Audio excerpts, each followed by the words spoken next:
Hello everyone, আজকে হলো শনিবার আর এখন বাজে রাত ৮টা মতো। হঠাৎ করে আমার বরের ইচ্ছা হয়েছে আজকে ইয়াকিনিকু খাবে। ইয়াকিনিকু অর্থাৎ মাংস পোড়া, যেটা জাপানিজরা শীতকালে প্রচুর পরিমাণে খায়।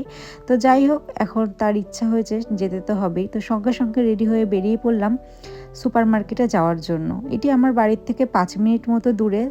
সুপার মার্কেটটার নাম হলো বেনিমারু, ইয়োক বেনিমারু।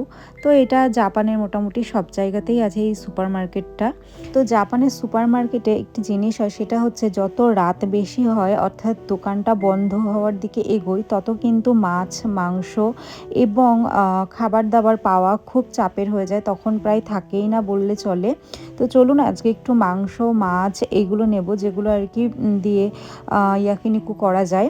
তো একটুখানি এই যে মাংস নিলাম, আর তার সাথে হচ্ছে এটা স্টমাক, এইগুলো রয়েছে। এইগুলো হচ্ছে ম্যারিনেট করা, হালকা করে নুন গোলমরিচ দিয়ে। এগুলো মেনলি ইয়াকিনিকুর জন্যই আলাদা করে এরকম প্যাকেট থাকে।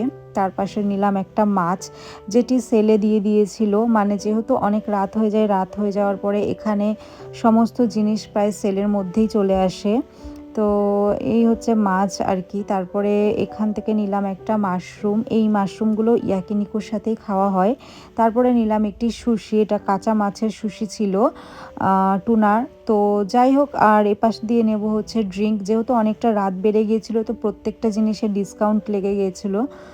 আর এখান থেকে নিলাম একটুখানি ইয়াসাই জুস, মানে ভেজিটেবল জুস। এই জুসগুলো অনেক রকম ভেজিটেবলস দিয়ে বানানো হয়, এই কারণে এই জুসে প্রচুর পরিমাণে ভিটামিন, আয়রন ইত্যাদি থাকে, মানে শরীরের পক্ষে অনেকটাই হেলদি।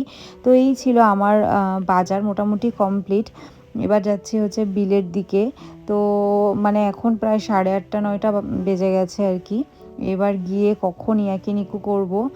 তো এখানে সেলফ বিলিং রয়েছে, মানে আপনি চাইলে কাউন্টারে গিয়ে যারা থাকেন তাদের কাছেও বিল করতে পারেন, আবার নিজে নিজে একা একাই বিল করতে পারেন। এতে কোনো সমস্যা নেই। একা বিল করা বা একা টাকা দেওয়া, বরঞ্চ এটা আরও ঝামেলাবিহীন।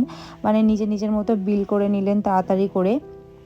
তো এখানে হচ্ছে আমরা বিলগুলো করছিলাম। আর মোটামুটি দেখুন কত টাকা বিল হয়। এই তো মানে বেশ কয়েকটা জিনিস আর কি নিয়েছি। তো বেশি বিল হয়নি, ওই 2,000 টাকা মতো বিল হয়েছে। তো যাই হোক, আজকের মতো ব্লগটা এখানেই শেষ করছি। নেক্সট পার্ট অর্থাৎ ইয়াকিনিকুর ব্লগটা খুব শীঘ্রই আসতে চলেছে। খুব শীঘ্রই আশা করছি আপলোড দেবো। এখানে আপলোড দিতে পারছি না কারণ ভিডিওটা অনেক লং হয়ে যাবে। So tata.